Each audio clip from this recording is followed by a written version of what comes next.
Okay, awesome. Welcome to another episode of Love, Light, and Bullshit Bingo with me, Yolandi and And me, Karen Roundtree. Welcome. oh, we're so happy to be here. This is the last show for 2022. Oh my God, it's the end of the year.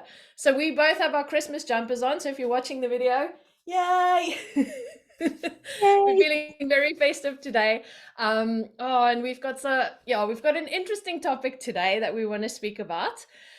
So I think I'm just going to jump straight in, Karen, and I'm just going to share and tell you guys where this all started because we feel this is really important. So, for those of you who followed me, you know that like earlier this year, I went to the visa place in London, and like I was going to get my visa to go on holiday with my husband and my kid to Switzerland, and then when I got there, like they wouldn't give it to me because of some like administrative shit, right? So, and it like really floored me and it really freaked me out. And so my husband rearranged the whole holiday, and now again I had to go up and get the visa. So I got there yesterday, and like with all the snow and all the shit happening here, and I was speaking to Karen in the morning, and I just said to her, "Oh my God, I'm so nervous, I'm so freaked out, and like I'm really scared this isn't gonna happen." And we started chatting about the whole thing about like the trauma that I'm carrying with this whole authority experience. And every single time that I need to apply for a visa, whatever, it's literally like my body is like freaking out, and like I feel completely helpless. Okay. So we just got into this discussion about like authority, that helplessness, the trauma responses that we carry in our body. And this just opened up a whole can of worms. A huge can of worms. And it made me think, or it kind of led in, because a little while ago I was on a panel for an event with a lady called Dr. Fayil, who was talking about what is going on, or what has been going on in Iran recently, what is still going on. And after she finished speaking, I asked the question of, but you keep saying we need to use our voices in support of the women in Iran. How do we do that? Because I don't know how to use my voice. What if I say the wrong thing? What if I share the wrong resource? What if I share something that isn't right? What if people look at it and say, who is she to say this? And she said, well, she just kind of put her hand up. She probably didn't. That's just how I've imagined it. And said, you're going into a place of drama. All you need to do is go into a place of action. Action over drama, because action moves you forward, drama doesn't. And it struck me in the time since, and further to our conversation yesterday, Yolandi, how often, there are two parts to this for me, because there's that kind of trauma big T, where when we have a traumatic experience, whatever that may be, and we are triggered into a place of freeze, fight, flight, or fawn, that they're the trauma responses, and that is, in a way, that is drama.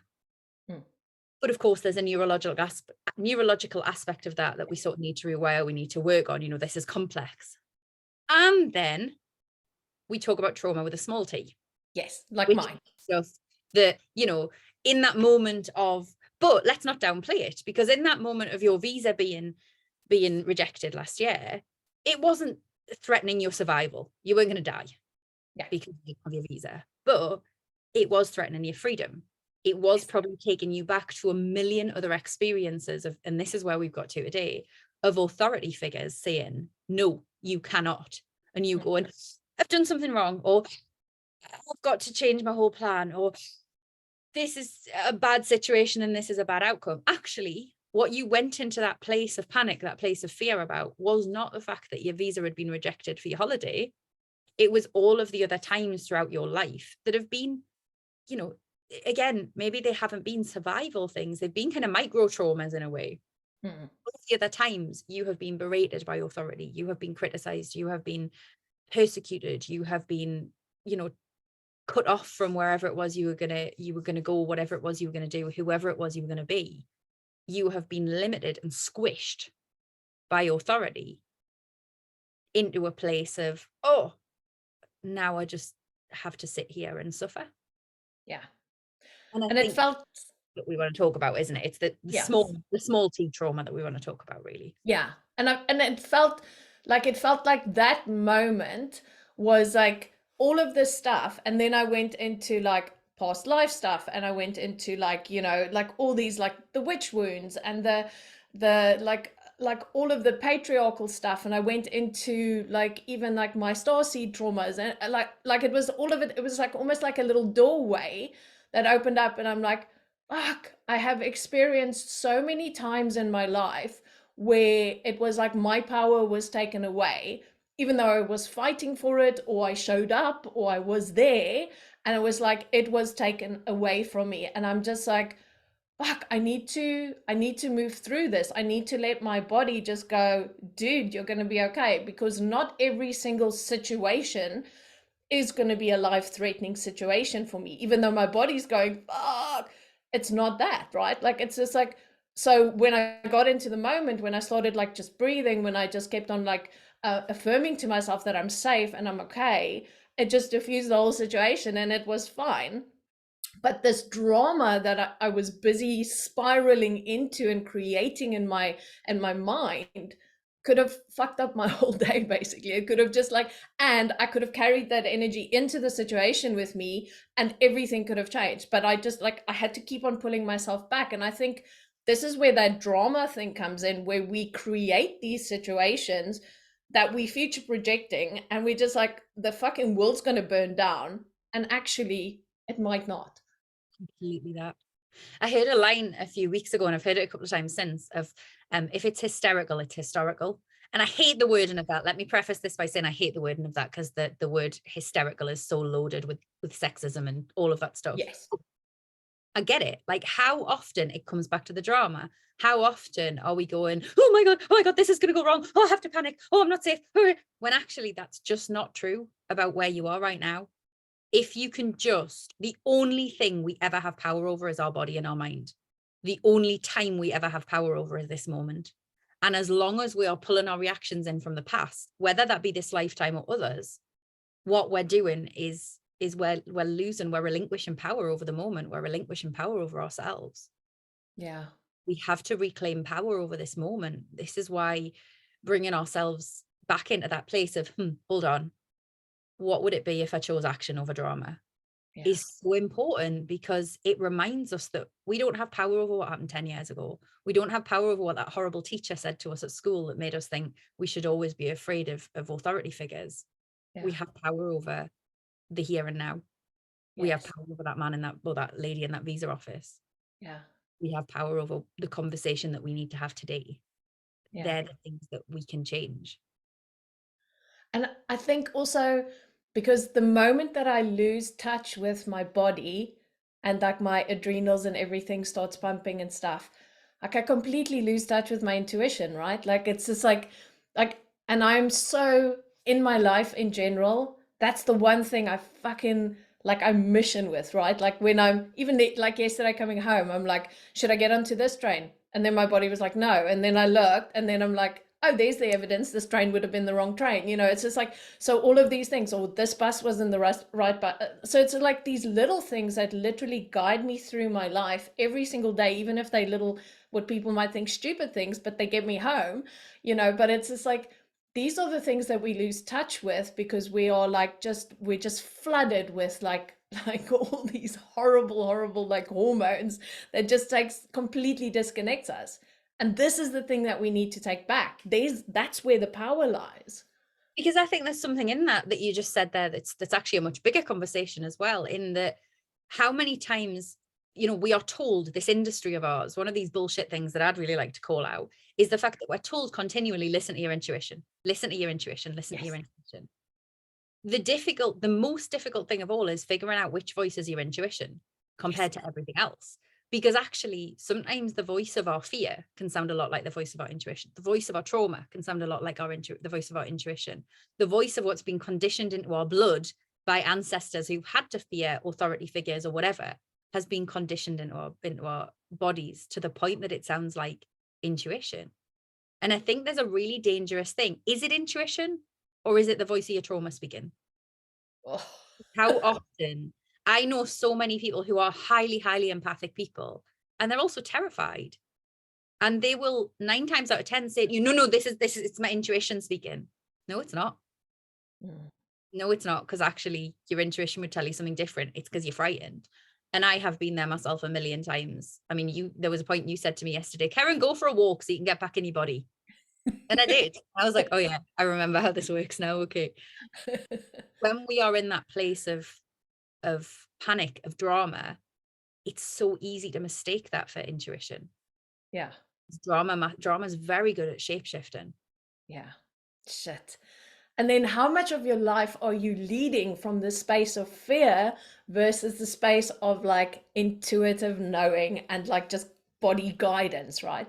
I think, and this is where, and again, then this then links to us not being in our power because we can't trust ourselves. So I'm waiting for someone else to fucking bring me back and like, ugh. Completely. And isn't it, we were talking, I may be going off on a tangent here, but we were talking a little bit before about the, the pressures that we feel because of what we've been conditioned in accepting is right and wrong or is good and bad. And so often we are making choices that are based on what we think we should be doing. And for us, so a really interesting one I always think is makeup, right? And you'll have to bear with me on this. I have a friend who is very much, you should not wear makeup. When you wear makeup, you are covering your natural beauty. You shouldn't do it. And I did about a year where I didn't wear makeup at all. But I was like, okay, she's probably right. This is true. It's a tool of the patriarchy. It's a tool of capitalism. Get me to hate the way I look, so I spend money on makeup. And then I came back to a place of like, actually, I really like wearing eyeliner. I love putting flicky eyeliner on. It makes me feel a little bit like I'm putting my war paint on for the day. Yeah. And then but does it make me feel good because patriarchy and capitalism have told me it makes me feel good? Or does it make me feel good because it taps into something deep in me that remembers being a warrioress who would like smear paint all over her face? Yes. I still don't know. If truth be told, I still don't know. But it's almost a constant sense of coming back into my body and saying today, and this is such a small thing. It's like you with the buses. This is going to sound like a really small thing to a lot of people. But when I get ready in the morning, I kind of go, is today a day that I want eyeliner on? Why do I want eyeliner? Okay, it's because I like the fact it makes me feel like I'm painting my face for battle. Let's do it. As opposed to, oh, do I want it on? Because I think I should, because my eyes look really hokey and little and I need to make them look bit like. We have to come back to ourselves and keep asking, am I making this choice from a place of my own inner authority, from a place of this is the simple path? And it almost, when I'm saying that, it makes me think we know the difference because the simple path feels like Yes. the path that is forced and that is because we're scared feels like, oh, it feels tight and it feels restrictive. Yes. And I'm like, this is the only thing we feel it in our bodies. I feel it in my shoulders and in my back. Totally. And that's the thing, right? And again, we're being bombarded with so much stuff these days, right? It's just like this opinion, that opinion, and it's just like, and sure, we all want to, we all want to do the right thing and we all want to be like good citizens. But again, then like, I'm just like, I am in that space now. And I said to Karen earlier, where I'm questioning this need to be good. Okay. Because I don't want to be in that space where, like the makeup thing, it's like, it's good or it's bad or whatever. I just want to fucking do it because I want to do it. Like, when are we going to come back to that space? Because authority put us into the space of this is good, this is bad. And I don't want to play there anymore because it's restricting me and it's literally taking away my freedom just to fucking be and just to go, oh, I want to do this today. If I want to go and drink a glass of wine today, I will drink a glass of wine today. This is like my thing, right? If I want to do it, I want to do it. If I want to go and run around naked on the beach today, I'll go and do that. Whatever it is for you. But the thing is, like, we keep putting these little fucking boxes around everything, and then it takes away our freedom. And I think that was my big thing is that authority thing and that like pain and that trauma, it takes my freedom away. It takes my ability to just express myself, to be myself, to see the world through my eyes in the wonder and all of the magic of it. It takes all of that away. And I would take it a step further. It takes away possibility for more. Yeah. Like this is one of the lines we hear all the time with manifestation stuff, isn't it? Oh, don't set your outcomes too defined, because if you set your outcomes really, I will, I don't know, go to this place and stay in this hotel and I will do this and these dates. it takes away the opportunity for the mystery to come in, for them to actually send you to a loads better hotel on better day, whatever it is, I don't know. But there's this whole idea in kind of manifestation culture of don't be too specific. Be specific without kind of nailing yourself to the wall with specifics of exactly what it'll be. And I would take this a step further with the right and wrong. Actually, this is much bigger than manifestation. It's much bigger than that whole mindset. As long as we are saying this box here is right and this box here is wrong, and I can never even step a toe into the wrong box, or indeed outside of either of those boxes, we're closing off possibility. And I don't mean by that possibility for the universe to drop something on our doorstep. I mean possibility for us. You know, the point of, I've literally just done a podcast on this. The point of, look at science. The whole point of science is to discover the new. If all scientists ever do is work with what they already know and work with certainties and work with what they should do, we'll never discover anything new. Because the possibility, the learning, the discovery takes place in the unknown. Look at art. If all you do as an artist is create carbon copies of what has already been created, very quickly art's going to be really boring and you're probably going to get a great big copyright lawsuit. Like, what you really need to be doing is stepping outside of the boxes of right and wrong, the boxes of known, and opening up to like, okay, what's here? And let's trust I'm safe. And it kind of comes back to a place of, we were talking about this before too, it comes back to a place of wildness. Yes. And then what have we done? Wildness is, and I'm going to use that word, is hysterical. It is like, wildness is unknown. Wildness is like, you know, batshit crazy, all that type of stuff. But that's the parts of us that wants to come out now. And that's the parts of us that authority and all of these other things are restricting our ideas, the beliefs we hold, all of that. Like, what's beyond that? And that, like, that's where I feel like 2023, that's where we're going to play. Like, playing in the wildness, playing in the unknown, playing in the out the fucking boxes, out of the drama, out of it. And like, basically, if we're in our bodies, we can be wild. Yeah.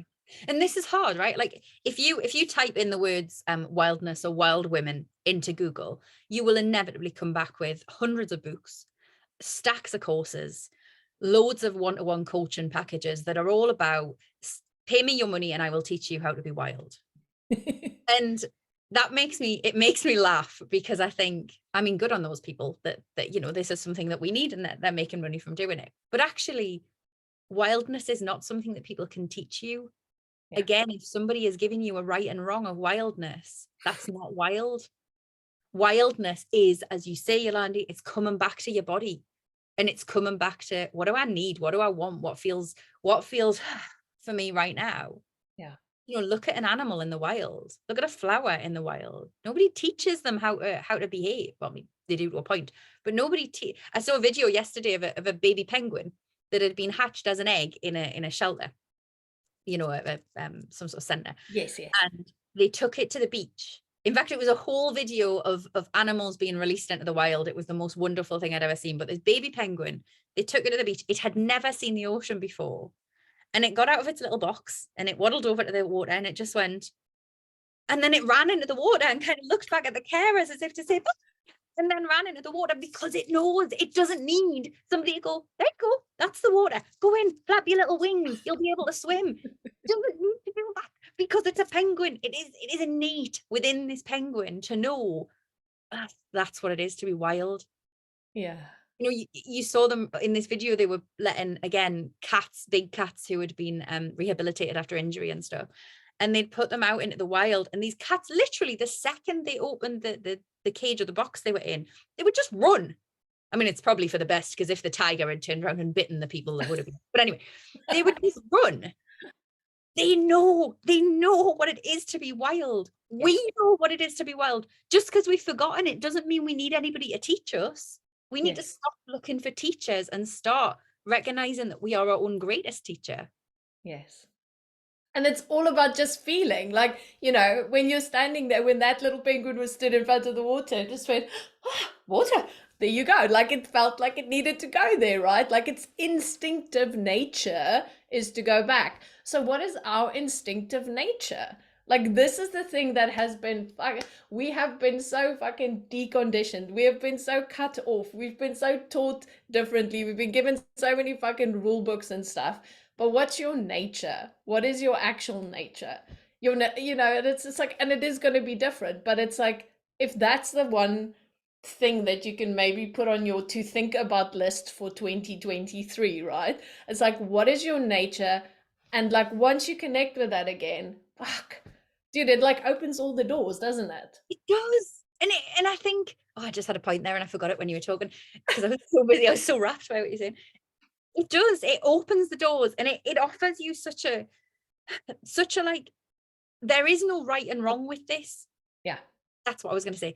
It offers you such a possibility of making mistakes as well. Yes. You know what? You have had a lifetime. In fact, no, you have had lifetimes. Each and every one of us have had lifetimes. And also, we have generations of that conditioning into our blood. Yes.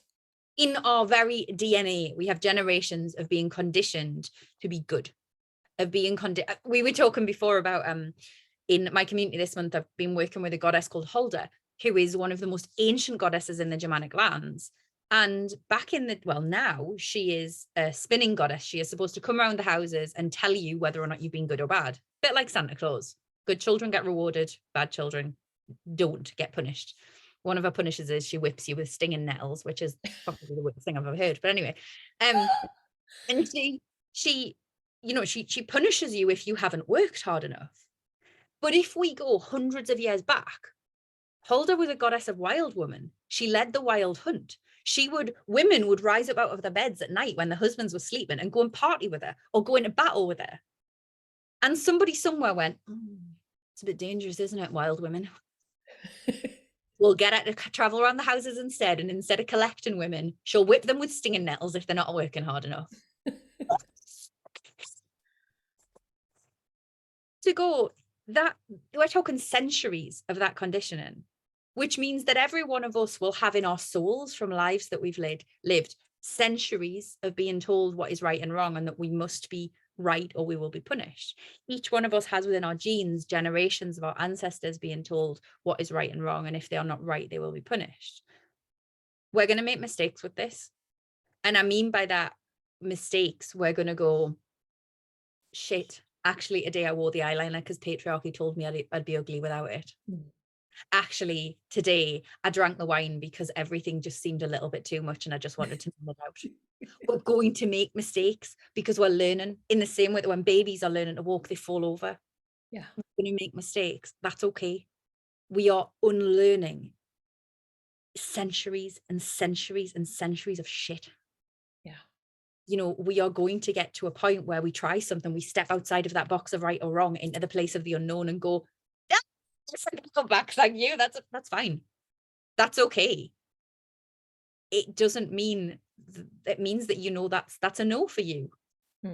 This is all an adventure. It's all an exploration. And if we can treat this journey of rewilding as an adventure into the wild, into the unknown, even that opens up possibilities. Yeah.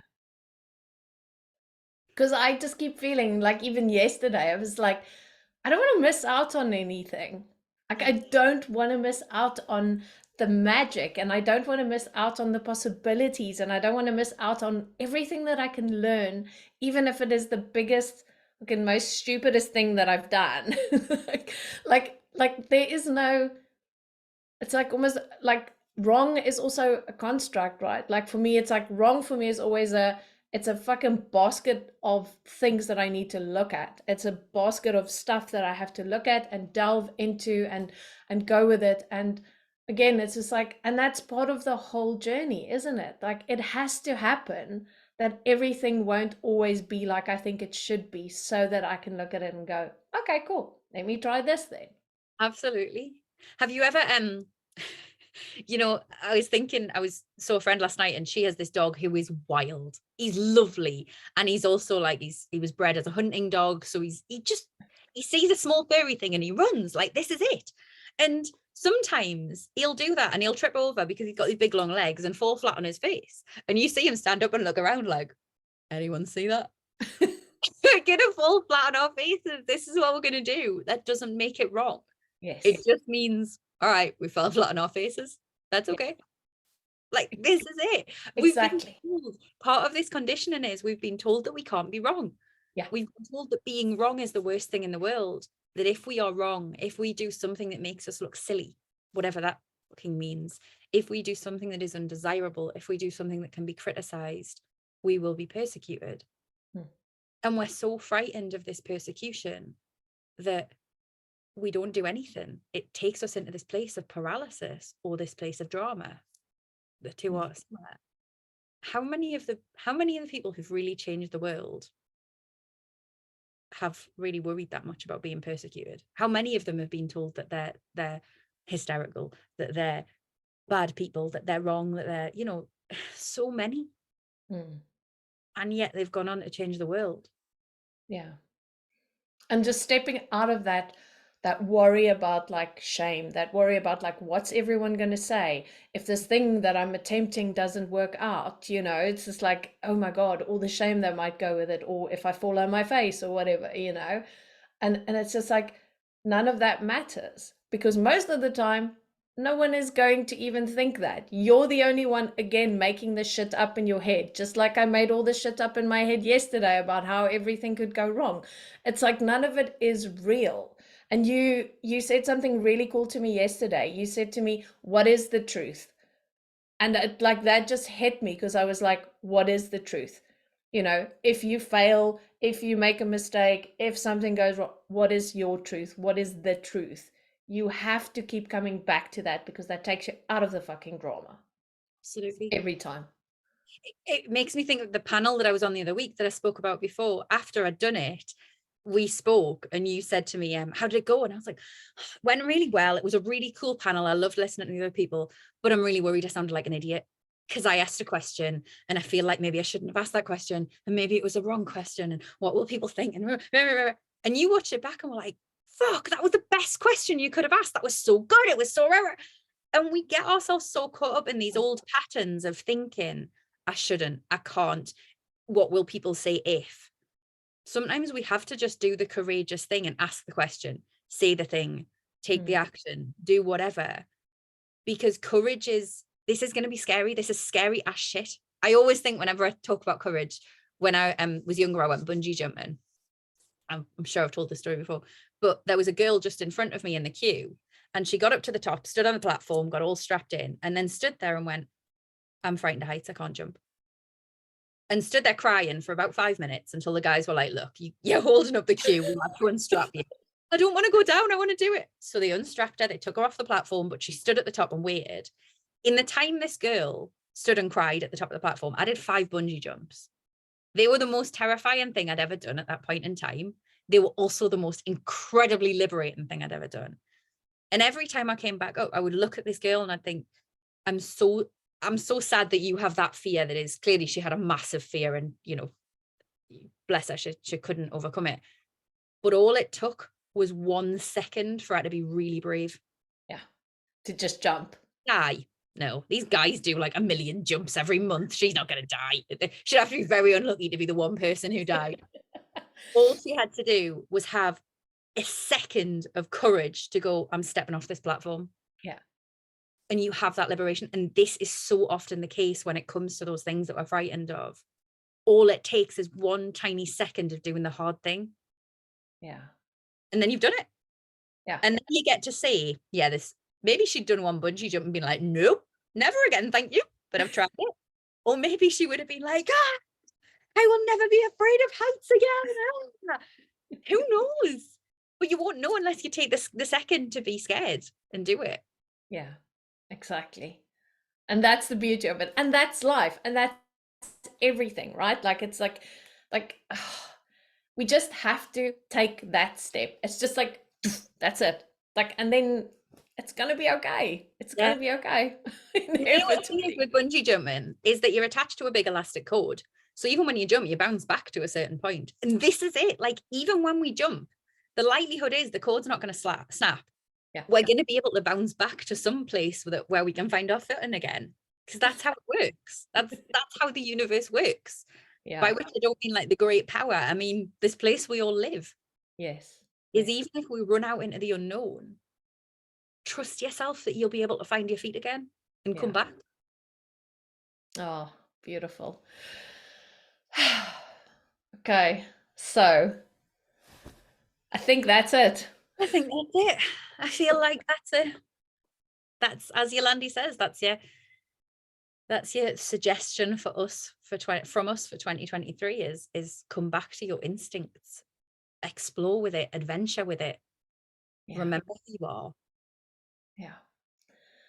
And just be brave and courageous enough to step out of the box, step into another box, step like, just like to move around and to explore and go where you didn't think that you might ever be able to go.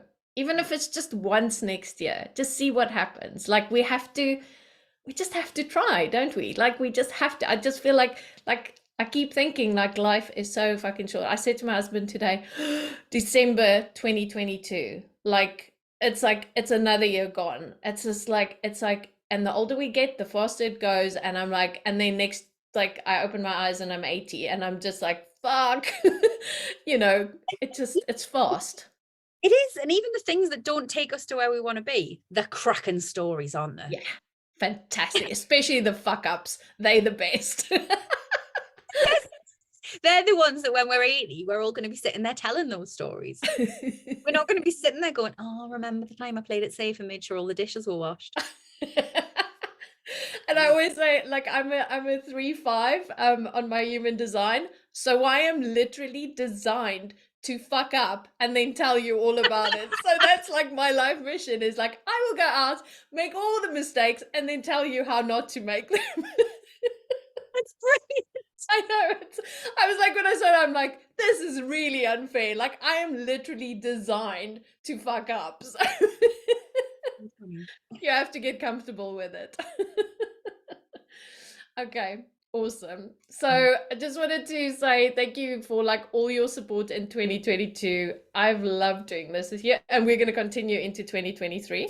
So Yeah, we're looking at ways that we can continue it in such a way that, because we know that, those of you who listen to this, and thank you so much for listening, for sharing, we know that you have a lot to say on this stuff as well. So we're looking at ways that we can actually talk a bit more with you rather than it just being us talking, although we do love this. So thank you also, Yolandi, because I love doing this with you. yes, this has been awesome. And in 2023, we're definitely going to look at like opening up a space where we can all like, just share and speak and like, just basically connect with you guys as well, because that's what we're feeling that's needed in that time. So we'll definitely watch out and just like we'll be sharing more about that space that we want to create. So very excited for that. And it's been awesome doing this with you, babe. So Merry Christmas, everyone, or happy festive season, or whatever you celebrate. Yeah, whatever you're celebrating this year, I hope you have a wonderful one, and Yeah. we'll be back in January. Awesome. Cool. Okay. Bye.